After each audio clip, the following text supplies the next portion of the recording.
you going, guys?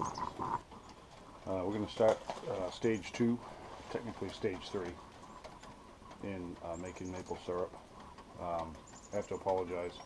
I was collecting sap the other day, and the battery was dead in the camera, so I couldn't actually video me collecting the sap. You didn't miss much, really. Basically, my little system is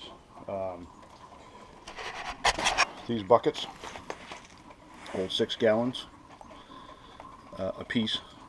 So what I do is I'll take those in my sled and I'll fill them up, and do the math. I got 24 gallons here, and you know, that's usually about a day's haul for me, depending on how good it's running, and I don't want it to get ahead of me, so I try not to take too much. But that's what I do. I basically, another thing you need, this here is a funnel, just a basic funnel that you get at a hardware store. But if you look, it has a screen in there in the bottom, and that's a really good bonus feature for that, because you know, this is a good sized funnel. So when you pour, you're pouring out of those 2-gallon, 3-gallon pails into this. You don't spill it, and this tends to stick in those blue jugs. So essentially, all I did was go around, empty the buckets into those blue jugs with this funnel. So you know, I hope you know, I'll try to get it on video. But like I say, which gathering the sap is actually a really fun thing to do. But so today we're working in the outdoor kitchen. I'll show you my little operation here. But what we do is, I know I'm throwing the camera around, but I kind of want to do a little, show you what I have. We get these old stainless steel pans at a yard sale. I'm sorry, no. My father-in-law gave them to me. God knows where he got them, but they're just stainless steel pans, water, you know, they hold water. And what I do is I put one on each side, like this. So what I have is, this is my evaporator. I can boil 2 pans at the same time, you know, and then as the video gets going, I'll show you what I do. But essentially, just keep pouring your sap into there, boiling it, pour it in, boil it, until you get it down to the syrup consistency that you want. And then after that, what we do, which I probably won't get to today because it takes so long to boil sap, and I got 24 gallons to boil off. What you do is you then take it from these pans and you pour it into another pan, which we call a finishing pan. But what you do is you put like a white cloth, or some people use cheesecloth. It's a little too fine, but all you're trying to do is strain out any other impurities that are in this syrup. And then after you put it in your finishing pan, then you put it on the stove like this, and you bring that syrup up to 219 degrees, and it's done. It's maple syrup. There's a couple other tricks, like if it starts to boil away, you know, you drop some butter in and it'll take it back down, and there's little tricks that that we'll get into along the way. But essentially what I'm going to do is light the stove, put some sap in these pans, and we'll get the boil going. And my coffee's about ready, so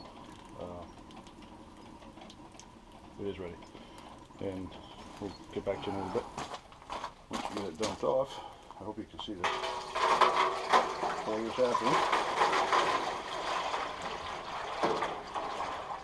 You don't want to overfill it because this stuff's going to start boiling to beat the band.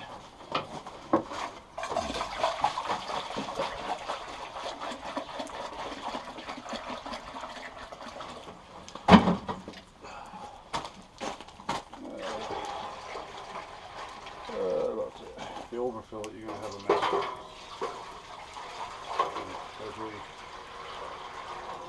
Another thing, if you find any ice in your sap, get rid of it. All that is water. Yeah, actually. Another thing to mention, if you store your sap outside and you end up with ice in the sap, best thing to do, see that? That's sap. That is ice. All that is water. Which is the whole purpose of boiling sap, is to remove the water. So, let's throw the ice out. Just saving a step. Now There is a percentage of sap in that ice, but trust me, it's not worth messing with.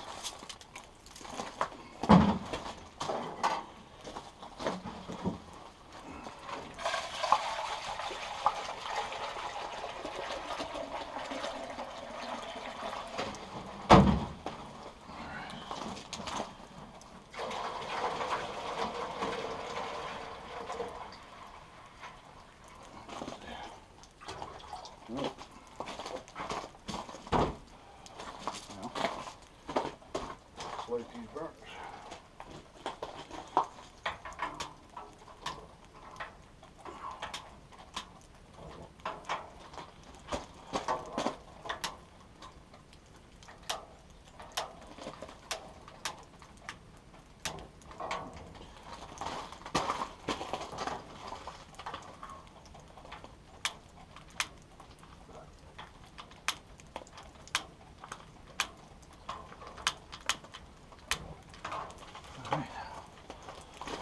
Burners are cooking.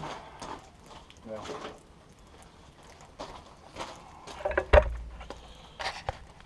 I apologize for that camera noise. I know that's aggravating. It drives me crazy.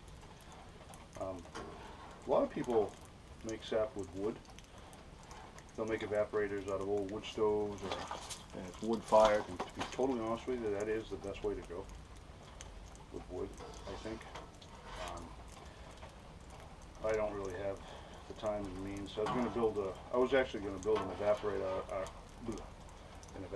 of an old oil drum. 275, cut the top off, put an evaporator pan in it, but this works for me. And the good thing about it is I can shut it off and walk away from it. Because being in the heating business, sometimes I have to drop and run, so if people have an emergency, so I can just shut down, cover it, and run away. But if I had a wood-fired process, it would take me long. You just can't shut it down and run out to town. So there's a big benefit for me doing gas. It's coffee time. Let's see. Oh. Coffee's good, but when you make it outside on a damp, rainy day, a little hot.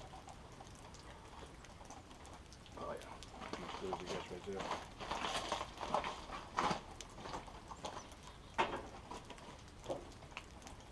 Soup.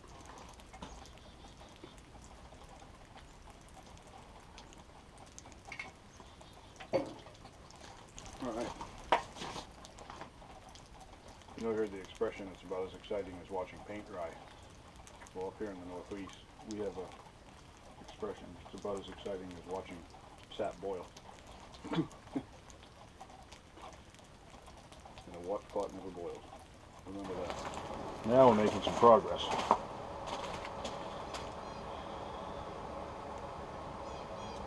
That's all the water evaporating. That's why they call it an evaporator. We're evaporating the water from the sap.